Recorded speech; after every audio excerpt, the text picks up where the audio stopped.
pendorong ke belakang, ngedorong. Ini ada pita suara. Nanti di sini ada gelombang getaran. Jadi ini nekan ke belakang, keluar dari sini. Dorong ke sini ke bawah.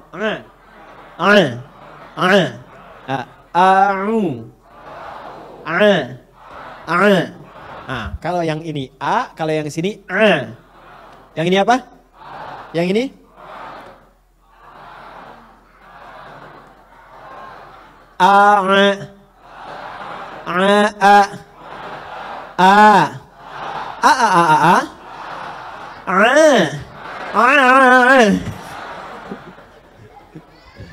Tuh. Oke. A'udzu. Nah, lihat ujung lidah nih. Ya, lihat dulu, nggak usah dibaca, lihat dulu ya. Ini ujung lidah. Ini cara cepatnya, gigit sedikit. Zu. Ya, sama dengan tak. Zu. Nah ya, zu bukan zu. Nah, a'udzu. Bagus. A'udzu. Nah, nanti pulang dari sini, zu ya, baru rumah tuh. A'udzu billahi minasy syaithanir rajim.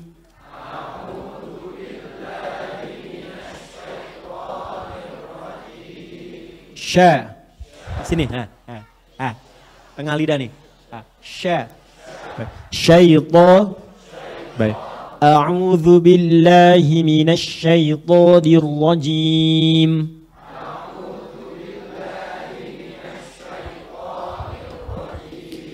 Bismillahirrahmanirrahim. Ya, bebaskan dari irama-irama siapapun dulu. Baca dengan tajwid, nanti insyaallah kalau benar ada iramanya sendiri. Ya. Bismillahirrahmanirrahim.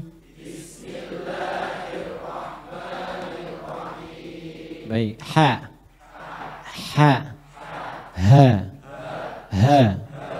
Ha sama dengan ain di sini. Jadi kalau sebentar.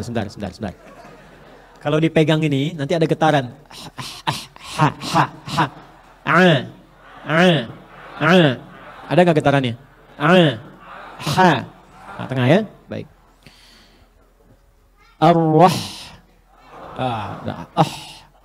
Him.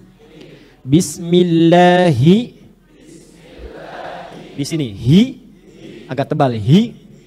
Bismillahirrahmanirrahim. Baik.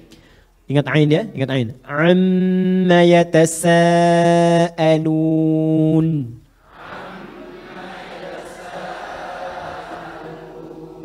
Amma. Ingat mimnya pendek ya. Amma. Yatasaalun. Baik, teruskan sebentar. Anin naba'il azim. Alladhi hum fihi mukhtalifun.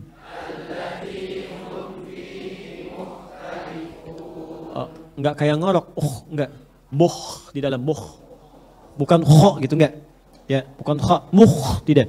Ya, di dalam muh. Enggak. Alladhi hum fihi mukhtalifun. Mukhtalifun. Bagus. Kalla saya'lamun. Thumma kalla saya'lamun. Bukan su tapi thu. Ya, tadi sedikit digigit thumma. Bukan summa, lihat. Kalau summun itu racun. Ya, thumma kemudian. Thamma di sana, muta'in thamma amin. Ini thumma. Thumma kalla saya'lamun. Baik, 5 ayat dulu ya. Nanti perbaiki. Nanti saya masuk bulan depan, ayo baca ya sebelum kita mulai. Sepakat? Nah, mesti sepakat. Kalau tidak sepakat saya nggak datang lagi. Yuk, sekarang saya terangkan sebentar. Simpan dulu surahnya, simpan dulu ayatnya. Saya mau berikan ilustrasi suasananya dulu. Supaya kita merasakan saat ayat ini turun bagaimana suasananya. Ini boleh saya hapus? Alhamdulillah. Anda tuh luar biasa nih beruntungnya. Saya datang sendiri, nerangin sendiri, nulis sendiri, ngapus sendiri. Anda tinggal bilang boleh, baca, lihat, masuk surga. Masya Allah. Oke. Lihat sini. Ini agak mahal dikit, karena kita padukan antara tafsir dengan sejarah dengan hadis. Perhatikan baik-baik. Ini penting nanti yang ikut umrah pun saya tunjukkan saat tiba di sana ya. Perhatikan siap, pelan-pelan. Ini saya ambil agak ke sini saja nih. Ini lokasi rumah Nabi dilahirkan. Di belakangnya ada sedikit bukit. Ini sekarang tulisannya Al-Maktabah Al-Qadimah. Perpustakaan. Warna bangunannya krem. Di sebelah sini ada jalan raya sini, jalan ke Taif. Sebelah sini ada tempat ngambil air zam-zam yang pakai jirigen. Di sini ada kayak keran gitu ya. Sebelah sini nih, pagar sedikit. Biasanya yang jualan orang Taif. Kalau jirigen kecil 5 real, jirigen besar 10 real. Ini. Ya betul. Kemudian kalau sekarang ini turun, ada pagar sedikit krem, ada tangga di sebelah sini, naik ke sini. Sekarang di sini ada tulisan, ada gambar. Jadi ada yang ngelap, ada yang ruku, ada yang sujud dicoret. Jangan sholat menghadap ke sini, ya. Jangan lakukan ini, itu ditulis pakai bahasa Arab, pengingat, bahasa Inggris, bahasa Urdu, dan bahasa Indonesia. Artinya ada orang Indonesia yang pernah sholatnya ngadap ke sini gitu, jadi salah. Padahal Ka'bahnya di sini. Ini keluar area ini, terus agak penuh sedikit ke sini. Ini sekarang ditutup gerbang sini project. Sebelah sini nanti ada wilayah Marwah. Di sini ada toilet, sekarang di toilet. Di sini area. Kemudian di sini ada bukit lagi besar sini. Ini rumah Nabi dengan Sayyidah Khadijah berumah tangga di sini. Turun ke sini, ini Bukit Marwah. Kemudian sini, lanjut aja cepat ke sini. Kalau ini tarik garis lurus ke sini, nah ini ada turun. Di sini pakai tangga 1, tangga 2, ada di sini eskalator. Ini yang jaga, biasanya pakai kursi merah di sini yang kayak kursi kecil gitu. Satu orang jagain. Turun ke sini, ini namanya pintu Babus Salam di sini. Babus Salam. Kalau kita dari sini belok ke sini, terus ada tempat minum air zam-zam dengan keran yang langsung ambil minum. Tutup ke sini. Sekarang ada jembatan dari sini. Ini istana, ini Jabal Qubais ini. Ya, ini istana untuk nyambut orang haji atau umrah tamu negara. Jabal Qubais itu ini pusat kekuasaan dulu. Jadi siapa yang naik ke atas itu yang menandakan dia punya kuasa. Makanya Nabi setelah peristiwa Isra Mi'raj itu naik ke sini untuk menginformasikan. Sekarang risalah telah turun dan kekuasaan akan berganti. Okay? Nah, makanya sekarang pun dinasti Saud ini membangun istana di sini untuk menunjukkan itu yang punya kendali atas pemerintahan. Nah, kemudian di sini teman-teman sekalian dibuat nanti jalur khusus. Ini kalau kita teruskan ke sini, ini ada salah satu tiang nih lampu. Sekarang sudah agak nggak ada atas jembatan sini. Ada tiang besar lampu, ini rumah Abu Jahal di sini. Ya. Dan kalau kita tarik ke sini sampai ke ujung sini, ujung sini batas Jabal Qubais.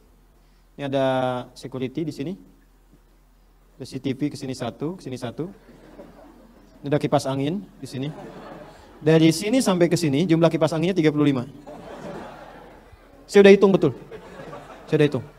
Ustaz kok ada 36, berarti nambah 1. Saya hitung. Ini 35 dulu. Ini gate Ismail, bab Ismail di sini, pintu 26. Terus sampai babun Nabi di sini. Babu Ali, babu Salam ke sini. Turun ke sini teman-teman sekalian. Ini nanti rumahnya Abbas radhiyallahu ta'ala anhuma.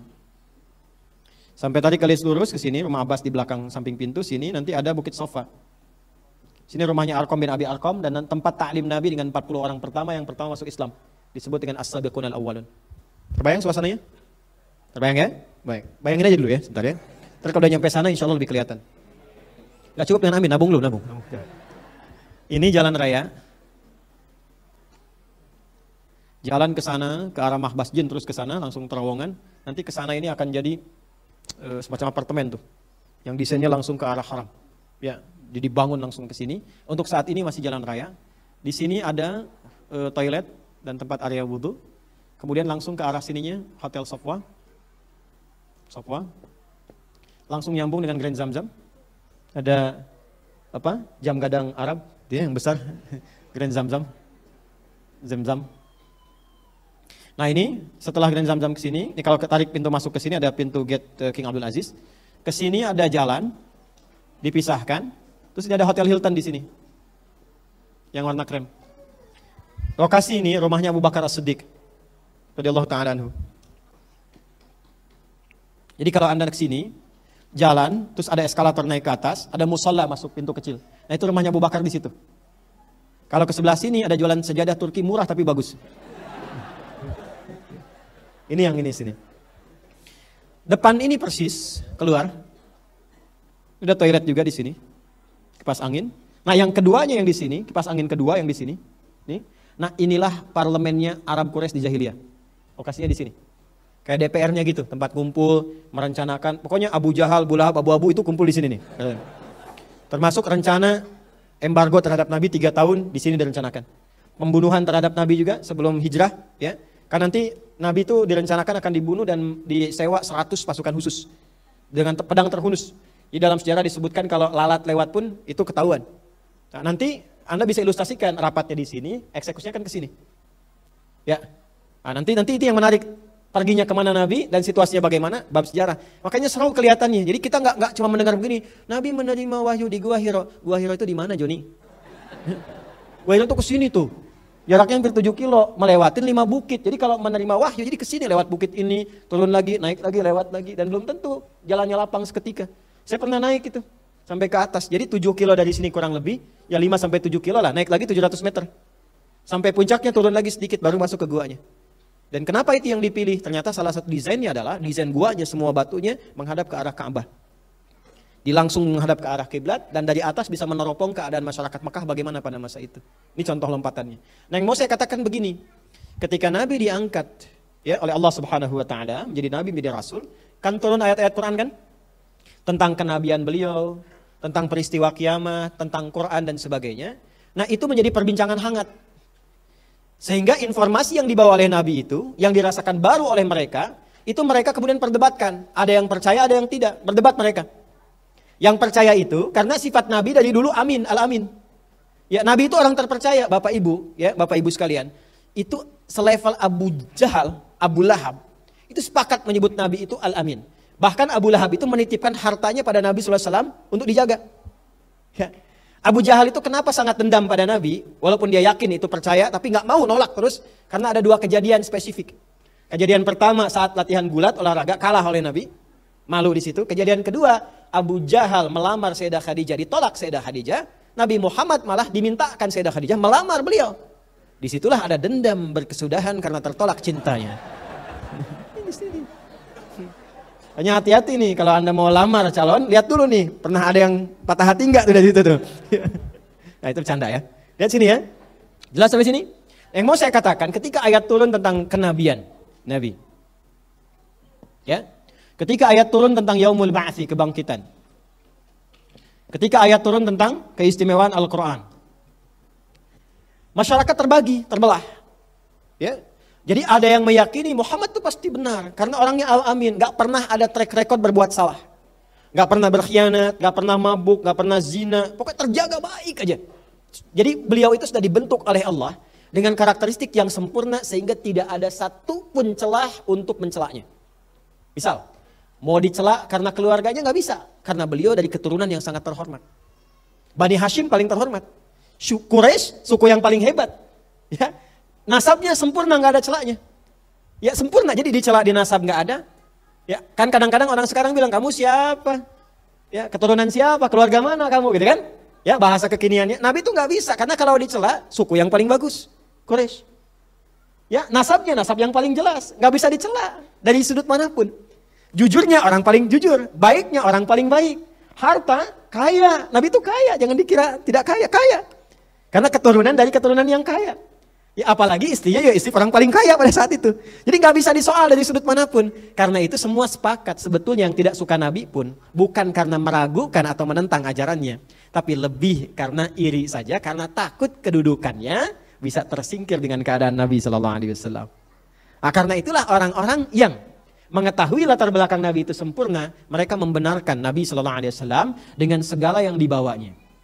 Sedangkan orang-orang yang tidak yakin dengan itu semua karena penyakit tadi, maka mulai mendebat keadaan itu sehingga dua kelompok ini saling berdebat. Saling berselisih. Dalam bahasa Arab berselisih disebut dengan ikhtalafa. Orangnya mukhtalif. Jamaknya mukhtalifun. Berita-berita besar yang belum pernah didengar dalam bahasa Arab disebut dengan naba. Al-khabarul azim. Berita besar yang belum pernah didengar sebelumnya. Itu dalam bahasa Arab disebut dengan naba. Pembawanya disebut nabi. Belum pernah ada Quran, tiba-tiba bawa berita dengan Quran. Ini berita agung, belum pernah ada sebelumnya. Nanti saya tunjukkan ya pembuktiannya. Berita tentang kiamat, mereka belum pernah dengar. Karena masa terputus dari Nabi Isa ke Rasulullah SAW itu sekitar 600 tahun. Terputus masa, tahunya tentang hidup saja. Jadi mereka tahunya hidup, mati. Gak ada hidup setelah mati. Nanti itu diviralkan di Quran surah 45. Al-Jathiyah di ayat yang ke-24. Ya. Wa qalu ma hiya illa hayatuna dunya namutu wa nahya. Kan? Kemudian apa yang mereka katakan lagi? Wa ma yuhlikuna illa ad-dahru. Mereka katakan di dunia ini ya hidup dengan meninggal aja, enggak ada hidup lagi. Ya, enggak ada yang bisa menghentikan kehidupan kita kecuali masa saja, meninggal enggak ada hidup lagi. Maka ketika Nabi datang membawa informasi tentang kehidupan setelah mati jadi heboh. Berita yang besar yang memberikan satu informasi yang tidak biasa dalam bahasa Arab disebut dengan naba. Ini orang yang membawanya disebut dengan nabi. Maka mereka mulai bertanya-tanya, saling tanya. Ini sebetulnya siapa sih Muhammad itu? Kenapa bisa bawa yang seperti itu? Kok nggak sesuai dengan pakem kita? Saling bertanya dan berdebat. Saling bertanya dalam bahasa Arab disebut dengan tasa'ala ya tasa'alu. Kalau bertanya sa'ala sa'ilum bi'adzabiu waqi. Kalau saling bertanya tasa'ala ya tasa'alun. Tasa'ala ya tasa'alu. Gini. Kalau banyak orang pakai waw dan nun di ujungnya, ya tasa'alun. Maka ketika wahyu turun itu posisi mereka sedang kumpul-kumpul. Di mana kumpulnya? Biasanya tempat kumpul di sini. Jadi kalau ditanya apakah ayat ini turunnya siang atau malam, umumnya kalau kumpul-kumpul itu yang ramai, yang diskusi, yang ngobrol siang atau malam? Jahiliyah malam istirahat. Siang itu kumpul mereka, rapat macam-macam dan sebagainya. Ini saling dibicarakan. Ya, mereka berselisih, berdebat. Ini benar, ini salah, enggak, saling bertanya dan sebagainya. Maka disindir oleh Allah Subhanahu wa taala. Sementara mereka sendiri enggak punya ilmu, kok enggak punya ilmu saling berdebat? Ya kan? Coba, saya tanya lagi. Mereka kan bertanya tentang Quran kan? Sedangkan mereka nggak tahu tentang Quran. Belum tahu ilmunya kan? Hari kiamat belum tahu ilmunya. Kok bisa memperdebatkan sesuatu yang tidak diketahui? Kalau mendiskusikan yang tahu itu wajar. Tapi memperdebatkan yang tidak diketahui itu kurang kerjaan. Halo? Apa agamanya toge gitu kan? Ya, toge kan nggak tahu agamanya apa. Terus didiskusikan, itu kan kurang kerjaan namanya. Jelas? Kenapa tertawa? Ini contoh kan? Ya kan? Nah, makanya disindir oleh Allah. Apa sindirannya? Datang dengan cepat.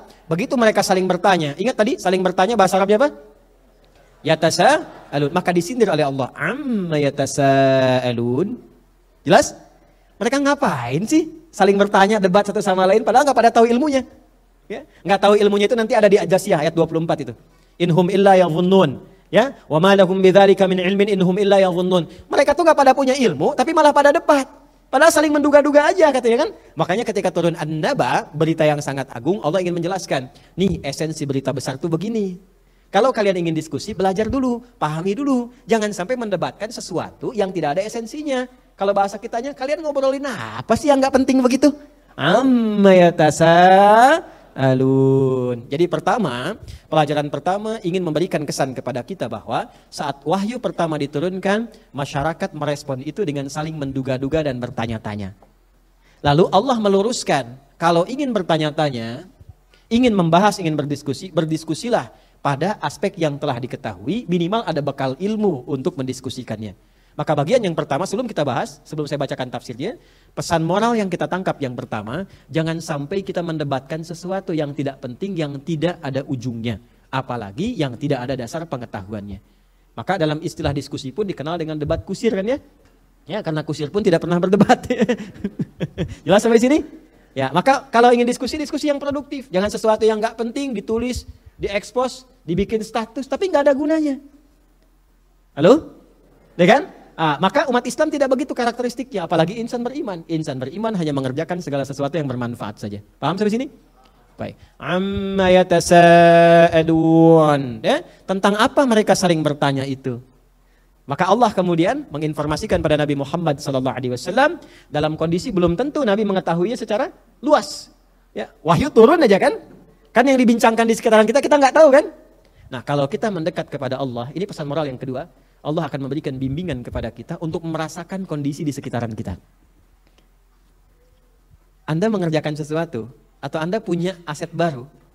Anda yang punya, tapi kan Anda belum bisa merasakan bagaimana pandangan lingkungan sekitaran. Beli mobil baru, pernah tahu nggak perasaan tetangga bagaimana dengan mobil itu? Ya kan? Maka ketika Anda mendekat kepada Allah, maka Allah akan memberikan satu penyertaan dalam diri kita yang memberikan bimbingan bagaimana merespon kegiatan di lingkungan sekitarannya. Jelas? Ini pesan moral yang kedua. Kita belum bicara tafsir. Ini baru pesan umum. Paham sampai sini? Baik, maka Allah sampaikan pada Nabi Muhammad SAW, ya Muhammad, ya Rasulullah SAW. Ketika ayat-ayat ini turun, kamu lihat mereka sering berkumpul, ngobrol-ngobrol dan sebagainya. Itu yang mereka bincangkan tentang wahyu yang turun. Tentang peristiwa-peristiwa besar, tentang informasi-informasi agung yang belum pernah mereka dengar sebelumnya dan diturunkan kepadamu. Anin naba'il azim alladzi hum fihi mukhtalifun. Dan sekarang keadaan masyarakat kamu itu, umat kamu itu, ada yang berbeda-beda pandangan. Ada yang membenarkan, ada yang meragukan, ada yang mengingkari. Jadi sekaligus ayat ini menjadi peta dakwah bagi Nabi SAW bahwa ketika ayat dan wahyu diturunkan, di keadaan masyarakat belum tentu semuanya menerima. Ya, jadi ini hikmah Pak, Ibu. Apapun yang kita kerjakan, kita lakukan, kita bicarakan, kita tidak akan mungkin menjadikan semua orang sepakat dengan kita. Jadi jangan pernah kita merasakan semua tindakan kita itu akan dibenarkan semua orang, tidak. Nabi saja masih ada masyarakat-masyarakat yang meragukan bahkan menentangnya, apalagi kita yang bukan Nabi. Jadi kalau kita sudah punya prinsip dengan sesuatu yang benar, jangan sampai bergeser itu karena omongan orang lain. Jadi kalau kita mengerjakan sesuatu berdasarkan komentar orang, apalagi sekarang musim like, share, and comment, ya, nggak akan pernah konsisten dalam beramal. Ya, jelas sampai sini? Jadi kalau sudah kita konsisten pada satu amalan, ikuti aja sepanjang sudah paham bahwa itu baik. Pernah tahu kisah Luqman dengan anaknya? Luqman anaknya dengan seekor keledai, ya, dengan seekor keledai, kan? Maka keduanya naik keledai itu jalan ke pasar. Kata orang pasar, tega tuh ayah anak. Keledai kecil begitu dinaikkan berdua, zalim sama hewan. Turun keduanya dari keledai, jalan lagi, lewat kaum yang kedua. Kata orang kedua, bodoh bapak anak tuh, punya keledai gak dinaikin. Lalu mereka mengingat peristiwa pertama, akhirnya gantian aja. Bapak naik, anak jalan. Lewat kaum ketiga, zalim bapak tuh. Bapak naik keledai, anak suruh jalan. Ditukar lagi, anak naik ke atas, bapak nuntun jalan. Lewat kaum keempat. Kata orang keempat, masyarakat keempat, nih anak kurang ngajar. Bapak suruh nuntun, anak naik keledai. Maka apa yang terjadi? Maka beristirahat di bawah naungan sebuah pohon, lalu dikatakan oleh Luqman kepada anaknya, demikianlah nak, kalau kita sudah mulai tahu tentang yang baik, komitmen di dalamnya, konsisten aja kerjakan. Jangan selalu mendengar apa kata orang. Kecuali orang yang memberikan solusi. Setiap kita mendengar apa yang dikatakan orang, maka tidak akan pernah ada kegiatan yang konsisten kita lakukan. Jelas? Dan kalau sudah positif, jangan suka menunggu komen orang. Karena musimnya sekarang begitu. Bikin masakan aja, masak di sini, tunggu komen dari orang lain di sana. Anda masak rendang di tanah kusir, pengen dikomenin orang tanah suci. Ceklik dipoto, diupload. Rasanya enak deh, katanya kan. Di sana kan nggak nyobain gitu. Nah, sekarang ada tipikal masyarakat heboh. Ini di surat Ali Imran ini berbahaya. Jadi Allah pernah menyampaikan kepada kita, hati-hati ya. Ada tipikal orang-orang masyarakat sakit. Wa in ja'ahum amrum minal amni awil khaufi adza'u bih. Ada tipikal orang-orang yang kurang kerjaan dan sakit keadaannya. Apa itu? Orang yang semua keadaan dirinya harus diupload, di broadcast. Itu sudah ada zaman dulu. Apa aja pokoknya upload, apa aja pokoknya broadcast. Ya, zaman dulu sudah ada. Jadi semua kalau ada apapun disampaikan. falau radduhu ila Allah wa ila ulil amri minhum, falau radduhu ila rasuli wa ila ulil amri minhum, la'alimahu alladziina yastanbituna ya minhum. Kalau yang bagus itu yang penting baru kemudian disampaikan. Yang belum tahu ditanya pada otoritasnya, tapi akan ditemukan di kalangan masyarakat yang sedikit-sedikit bikin status, sedikit-sedikit upload. Mendung aja di-upload. Ceklik. Tanah kusir mendung.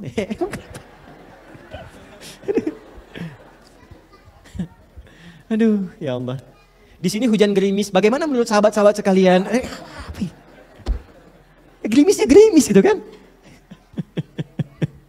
Ada nggak begitu? Biasanya kalau Quran sampaikan pasti terjadi tuh, ya pasti terjadi. Nah maka ayat memberikan pesan kepada kita bahwa tidak semua apa yang dirasakan harus diungkapkan, tapi juga penting bahwa apa yang kita lakukan tidak harus semua disetujui oleh semua orang. Termasuk sekarang saya mengajar, mungkin ada yang tidak sepakat, ya, tidak akan semuanya menerima. Ya, perbedaan pendapat itu biasa. Yang penting ada argumentasi kuat untuk menjalaninya, tapi jangan berselisih. Masa berbeda jadi ribut kan? Ya, beda pendapat jadi ribut, itu yang tidak elok. Assalamualaikum, nanti aja. Oh nanti aja, waalaikumsalam. Jelas ya? Baik, yuk teruskan ayatnya. Yaqulu ta'ala dzikruhu. Qala al-musannifu rahimahullahu, ya. Ibnu Jarir At-Tabari rahimahullah menyampaikan yaqulu ta'ala dzikruhu, Allah Subhanahu wa taala apa yang berfirman, apa yang telah kita bacakan 5 ayat tadi. An ayyi syai'in yatasaalu haula'il musyrikuuna billahi wa rasulihi min Quraisyin ya Muhammadun sallallahu alaihi wasallam. Allah Subhanahu wa taala seakan ingin menyampaikan pada Nabi Muhammad sallallahu alaihi wasallam dengan firman-Nya amma yatasaalun ya Muhammad. Ini sindiran ya, bukan kalimat ketidaktahuan. Dia ada kalimat retoris yang tidak perlu dijawab karena sudah tahu jawabannya, ya. Ya Muhammadun sallallahu alaihi wasallam an ayyi syai'in yatasaalu haula'il musyrikuuna billahi wa rasulihi min Quraisyin. Hai Muhammad sallallahu alaihi wasallam, coba perhatikan, apa sih yang mereka perdebatkan, pertanyakan tentang Allah dan Rasulnya itu? Nah, jadi kalimat ini bukan menunjukkan ketidaktahuan Allah, tapi kalimat retoris yang memberikan kesan sindiran. Sudah tahu belum punya ilmu, kok saling berdebat? Harusnya konfirmasikan kepada Rasulullah sallallahu alaihi wasallam. Baik, teruskan. Wa dzalika anna Quraisyan ja'alat fi ma dzukira anha tahtasimu wa tatajadalu fil ladzi da'ahum ila Rasulillah, fil ladzi da'ahum ilaihi Rasulullah sallallahu alaihi wasallam. Ternyata ayat ini turun didasari karena pada saat itu banyak orang-orang musyrik Quraisy. Ingat, ada kafir, ada musyrik. Apa bedanya? Hah? Kalau kafir sudah pasti menentang. Jelas ya? Pasti mengingkari, jadi berbeda keyakinannya. Jadi kalau kafir itu sudah menutup diri, mengingkari untuk mengesahkan Allah Subhanahu wa taala. Itu kafir. Jelas? Kalau musyrik ada 2. Ada kafir yang musyrik, mengingkari Allah dan menyekutukan Allah dengan Tuhan yang lain. Jadi menganggap ada Tuhan lain selain Allah Subhanahu wa taala dan disembah Tuhan itu selain Allah. Nah, ada juga yang memang mengakui Allah sebagai Tuhan, tapi juga dalam saat yang bersamaan menuhankan yang lain. Kadang-kadang ada benda yang dituhankan. Kadang ada benda, misalnya keris, benda tertentu diyakini memberikan kekuatan seperti Allah memberi kekuatan. Ada pohon-pohon tertentu misalnya. Nah, ini perbuatan musyrik. Ada yang lewat wasilah orang-orang tertentu yang mengatakan ada kekuatan lain yang memberikan madarat, memberikan mafsadat, ngasih informasi, mendatangkan yang mati datang kembali. Ya, nah fasilitator ini atau afiliator ini yang ada ini, ya, itu disebut dengan kahin, dukun sekarang ini. Ya, datang dukun-dukun. Sekarang kan namanya, saya sering katakan begini, kalau sudah tidak bagus, jangan dibagus-bagusin namanya. Maksiat itu kalau sudah sepanjang salah, jangan dikasih nama yang bagus sehingga dianggap sesuatu yang baik. Dukun ya dukun, jangan dikasih nama lain, paranormal misalnya kan. Nah, sudah tahu tidak normal, ya kan? Ya udah kasih nama aja dukun sudah. Ya, mau apapun kata-katanya udah dukun. Kalau sudah disebut dukun, udah dukun. Jangan dikasih nama-nama yang lain aja. Ini yang megang remote langit misalnya, pasti macam-macam. Ada aja gitu kan. Udah sebut dukun ya dukun. Ya, pencuri ya pencuri, maling ya maling aja udah.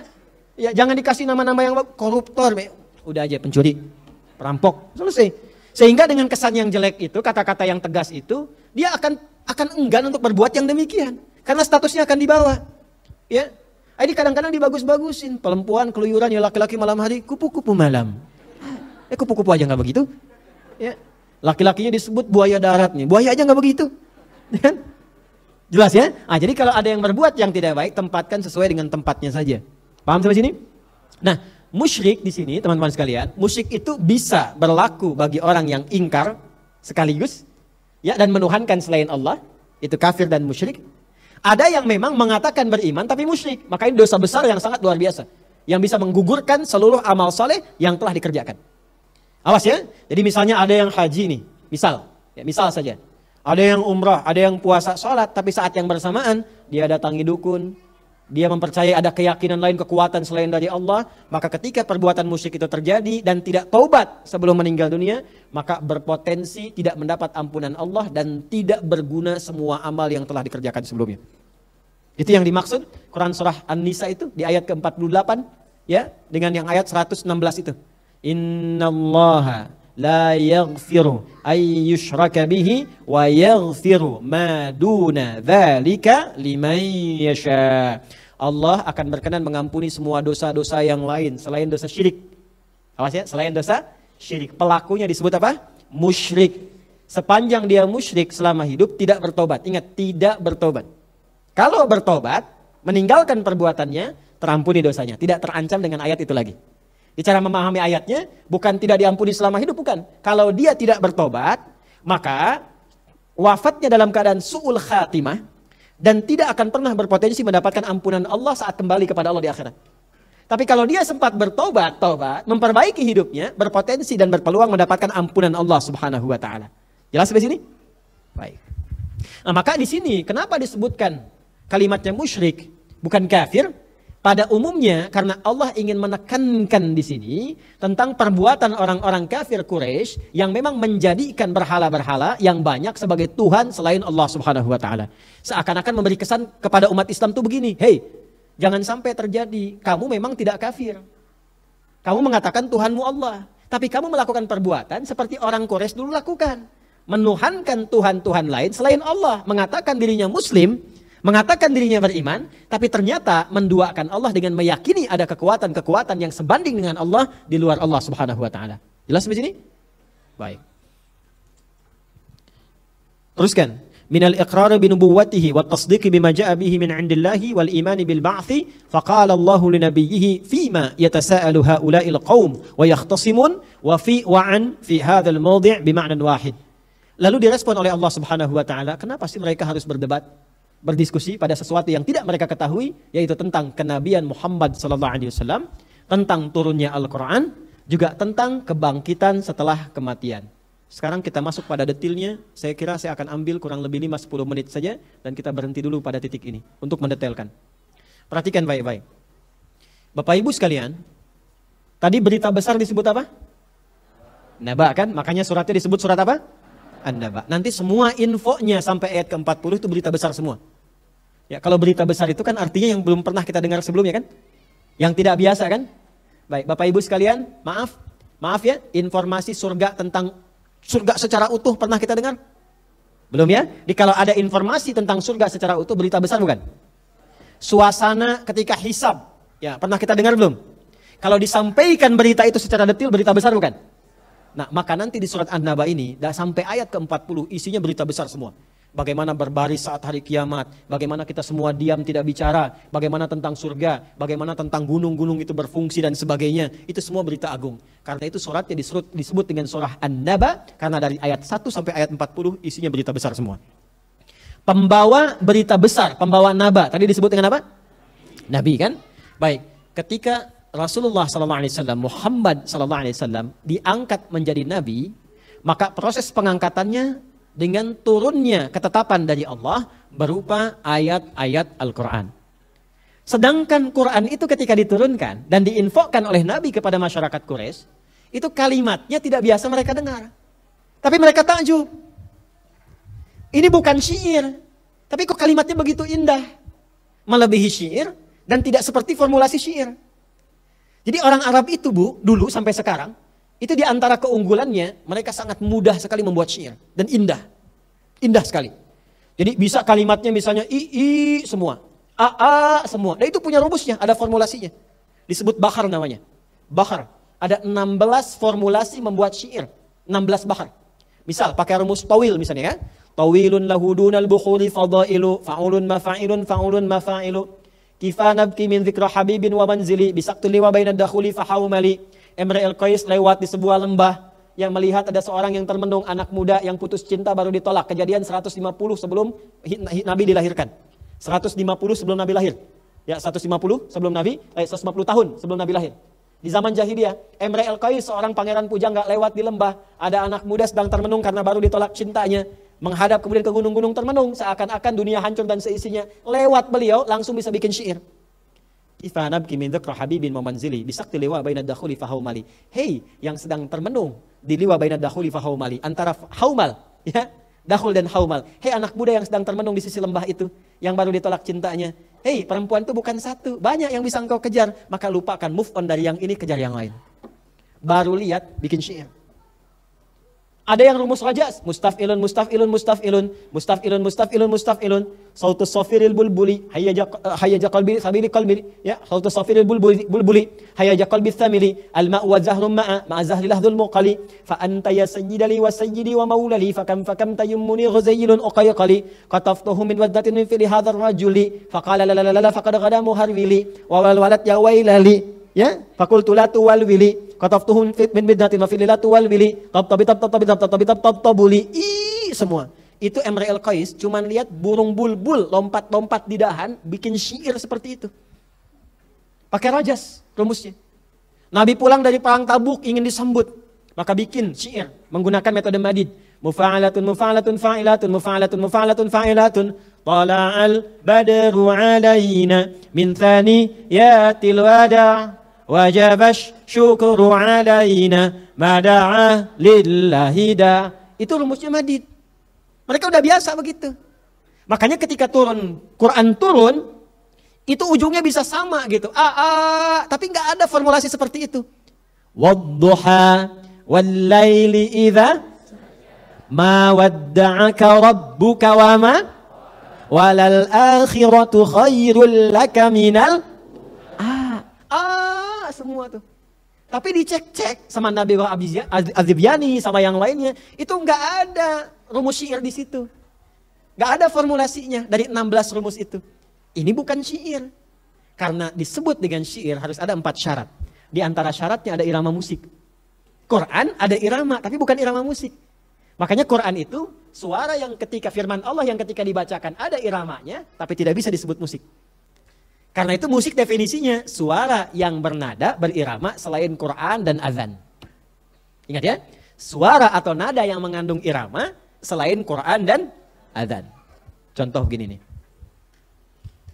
Nih. Baca. Nah. Baca. Baca. Ya. Ini kalau kita baca biasa, dik, dab, duk, biasa. Gak ada iramanya. Tapi kalau kita baca dik gedag gedug gedag gedik gedag gedug, ya kan? Ada iramanya nggak? Itu musik namanya. Jadi suara yang melahirkan irama, itu disebutnya dengan apa? Musik namanya. Syair itu syaratnya, di antara syarat menjadi syair mesti ada irama musiknya. Satu, fasahah, harus fasih. Yang kedua, khayal, daya imajinasi. Semakin tinggi imajinasinya, semakin tinggi nilainya. Makanya mereka sering berimajinasi itu untuk mendapatkan inspirasi datang ke lembah-lembah. Itu yang ada di Asy-Syu'ara, Quran surah ke-26 ayat 227. Syu'ara yattabi'uhumul ghawun. Alam tara annahum fi kulli wadi yahimun. Jadi mereka sering datang ke lembah-lembah cari inspirasi. Makanya di antara sifat pemusik yang tidak disukai oleh Allah, oleh Nabi itu sering mengabaikan waktu untuk hanya cari inspirasi. Sehingga ketika keluar kata-kata, cuman kata-kata aja, maknanya nggak ada. Jelas ya? Nah, Quran tidak begitu. Quran tidak begitu. Ayatnya belum selesai tadi ya. Nanti ada illal ladzina amanu. Kecuali nanti ada para penyair yang memang karena imannya kepada Allah membuat syair-syair yang mendekatkan diri kepada Allah Subhanahu wa taala. Nah, Quran itu dibaca ada iramanya, tapi tidak mengikuti irama musik karena bukan musik. Beda iramanya. Ya, makanya kalau baca Quran, rumusnya pakai tajwid aja, nggak usah dipakai nada-nada lain. Begitu dipakaikan kemudian dengan irama tajwid, dengan tajwidnya, maka muncul iramanya sendiri. Itulah dahsyatnya Quran. Coba lihat, di tajwid itu ada panjang pendeknya enggak? Baca Quran lah kan? Ada mad panjang pendek, ada berhenti, ada jalan, wakaf, ibtida kan? Kalau bapak ibu benar bacanya, kapan panjang, kapan pendek, itu keluar irama sendiri. Dan dahsyatnya setiap yang baca Quran punya irama khusus sesuai pembacanya. Jadi kalau dia baca, bapak tahu, oh ini si fulan yang baca nih. Ya, ini fulanah yang baca, itulah mukjizatnya Al-Quran. Jadi kalau anda baca misalnya, baknya pendek, Ya, sesuai tajwid aja. Bismillahirrahmanirrahim. Dibaca sesuai itu ada iramanya. Tapi irama itu nggak akan ditemukan di musik karena bukan musik. Jelas? Ya, dan kita akan tahu si fulan yang baca nih. Bismillahirrahmanirrahim. Si fulan. Alhamdulillahi rabbil alamin. Ustaz Adi nih. Ya, misal ya, ada si fulan. Kita bisa tahu itu. Itulah indahnya Quran. Karena itu Quran dibaca sesuai tajwid saja. Jangan dimasukkan irama-irama atau bacaan-bacaan langgam-langgam yang biasa di musik. Mau langgam apapun. Jadi menjadi tidak enak dibacanya dan tidak tepat dalam rumus bacaannya. Coba ya. Iyyaka na'budu wa iyyaka nasta'in. Baca di Masjid An-Nur tuh maghrib. Bubar aja mah. Ya. Alam nashrah laka sadrak wa wada'na anka wizrak. Gak akan dapat, bubar jamaahnya. Paham gak? Wadduha wallaili idza saja. Gak ada yang baca begitu. Itu orang jahiliyah dulu sudah tahu rumus madid, tapi mereka gak pernah baca wadduha dengan langgam itu. Makanya gak usah aneh-aneh. Ya, baca Quran mau pakai langgam Jawa, langgam Sunda, gak usah aneh-aneh. Karena Quran itu kalau dibaca dengan tajwid akan indah dengan sendirinya. Jelas ya? Termasuk azan. Makanya azan itu iramanya khusus, gak bisa pakai yang lain. Walaupun kita pakai irama kurdi atau yang lainnya spesifik dan tahu ini azan, bukan pakai yang lain. Jelas? Karena itu ketika turun Quran itu, mereka bingung, kaget. Ini syair bukan. Ya kan? Tapi indah. Dan isinya lebih dalam daripada syair. Informasinya yang belum pernah kami dengar sebelumnya. Dan tidak mungkin Muhammad SAW bisa buat seperti itu. Jadi mereka tuh sudah mengakui bahwa ini tuh bukan karyanya Muhammad SAW. Tapi masih mencari. Masih mencari, ini apa sebetulnya? Ya kan? Karena itulah kemudian turun ayat ini untuk mengonfirmasi. Amma yatasa'alun anin naba'il azim. Nah, anin naba'il azim yang pertama kali ditafsirkan oleh para ulama pertama dengan Al-Quran. Jadi mereka bertanya-tanya tentang Quran. Ini apa? Ini kalimat apa? Ya, ini rumusannya bagaimana? Jelas sampai sini? Jadi saking agungnya Al-Quran, pertama kali diturunkan itu sudah menggugurkan dan mengalahkan kehebatan dan keagungan sistem sastra yang ditinggikan di masyarakat Arab pada saat itu. Itu keindahannya. Jelas sampai sini? Nah, dari mana taunya itu Quran? Yuk kita bacakan di sini. Bismillahirrahmanirrahim. Ya. Wahtalafa ahlu ta'wili fil ma'ni bin naba'il azim faqala ba'duhum urida bihi al-Quran. Urida bihi al-Quran. Dan berbeda pendapat para ulama memaknai yang dimaksud naba'il azim. Sebagian mereka berpendapat bahwa yang dimaksudkan di sini Al-Quran. Oke? Apa dalilnya? Dzakara man qala dzalika, disebutkan dalam riwayat. Nah ini saya senangnya tafsir Ibnu Jarir itu begini. Jadi kalau menyampaikan sebuah makna didukung oleh riwayat. Jadi beliau tuh pintar, ilmunya banyak, tapi tidak pernah ingin menafsirkan Quran dengan pendapatnya sendiri. Soal riwayatnya apa? Setelah riwayat baru kesimpulan. Ya, apa riwayatnya? Haddatsani Muhammad bin Amr, telah menyampaikan kepadaku Ibnu Jarir At-Tabari Muhammad bin Amr. Qala haddatsana Abu Asim, Abu Amr dari Asim. Qala haddatsana Isa. Ya, kemudian Abu Asim dari Isa. Wa haddatsani Al-Harits, Isa dari Al-Harits. Qala haddatsana Al-Hasan, Al-Harits menerima dari Al-Hasan. Qala haddatsana Warqa, Al-Hasan menerima dari Warqa. Jami'an an Ibni Abi Najih, semuanya dari Abu Najih. Abi Najih dari Mujahid. Siapa Mujahid itu? Mujahid itu seorang ahli tafsir, muridnya Ibnu Abbas radhiyallahu taala anhuma. Ibnu Abbas dari siapa? Dari Rasulullah sallallahu alaihi wasallam. Di kita tuh ada begitunya.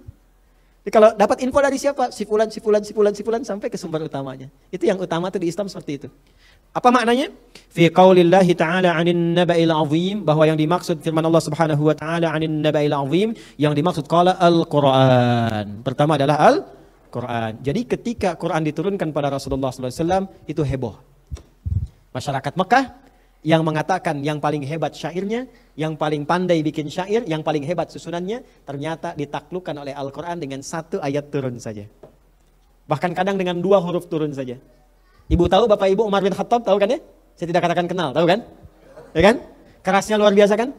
Keras luar biasa, memusuhi Nabi, pengen bunuh Nabi, itu takluknya cuma dengan 2 huruf saja. Toha. Mau menghantam Nabi, di jalan ketemu dengan seseorang. Mau kemana? Saya mau ketemu Muhammad SAW. Saya pukuli dia. Kata orang itu, kamu sebelum ke Muhammad mikir dulu. Itu saudari kamu itu udah masuk Islam. Marah, langsung datangi ke tempatnya.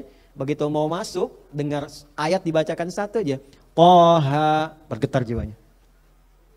Bergetar. Penasaran, gak jadi pengen mukul itu. Dan puncaknya masuk Islam. Ya, tolong berikan kepadaku apa yang dibaca tadi. Aku gak mau, lebih baik serahkan nyawaku daripada Quran yang disakiti. Ya, daripada Quran yang dilecehkan. Dulu tuh begitu. Ya, saking tingginya nilai firman Allah meresap pada jiwanya. Itu gak ada nilai gitu. Dirinya itu merasa gak ada nilai dibandingkan dengan Quran.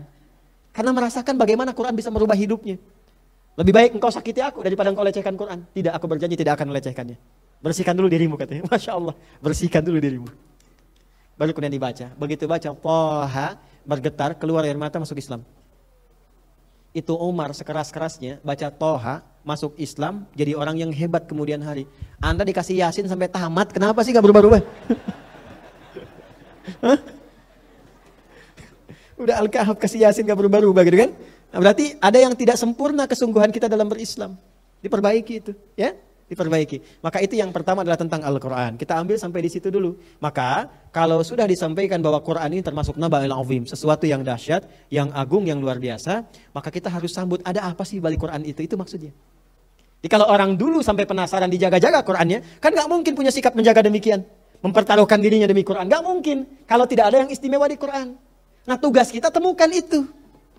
Sampai orang dulu menjaga Qurannya, sampai diapalin, sampai merubah diri mereka. Dari jahiliyah jadi khairu ummah, dari orang paling pelit jadi orang paling dermawan, dari orang paling kasar jadi orang paling lembut.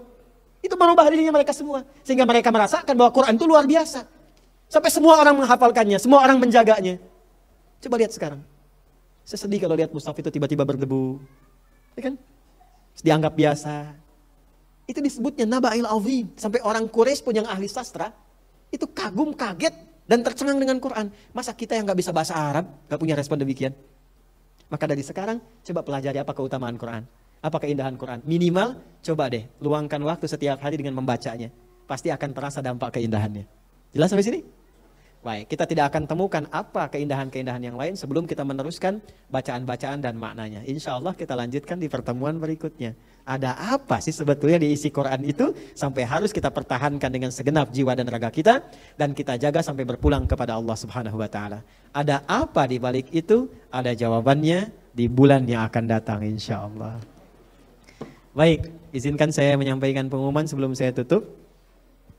Yang pertama Bapak Ibu sekalian, insya Allah ini hari baik, di bulan yang baik. Saya menganjurkan seperti Nabi pernah memberikan isyarat, isi dengan amal saleh. Minimal, coba biasakan berpuasa ya. Boleh puasa tanggal 1 sampai 9. Perhatikan baik-baik. Boleh puasa tanggal 1 sampai tanggal, rumusnya perbanyak. Perbanyak itu bisa berurutan, boleh. Bisa misalnya sekarang nggak puasa dulu, besok Senin puasa. Selasa puasa, Rabu puasa, libur misalnya, boleh. Atau kalau kita belum ada kesiapan, nanti tanggal 8 latihan, tanggal 9 jangan tinggalkan. Walaupun hukumnya sunnah muakkadah, tapi pahalanya besar sekali. Bisa menggugurkan dosa setahun berlalu, dan menjaga tidak berbuat dosa setahun yang akan datang. Itu satu. Yang kedua, yang mampu berkurban. Saya ulangi, yang mampu berkurban.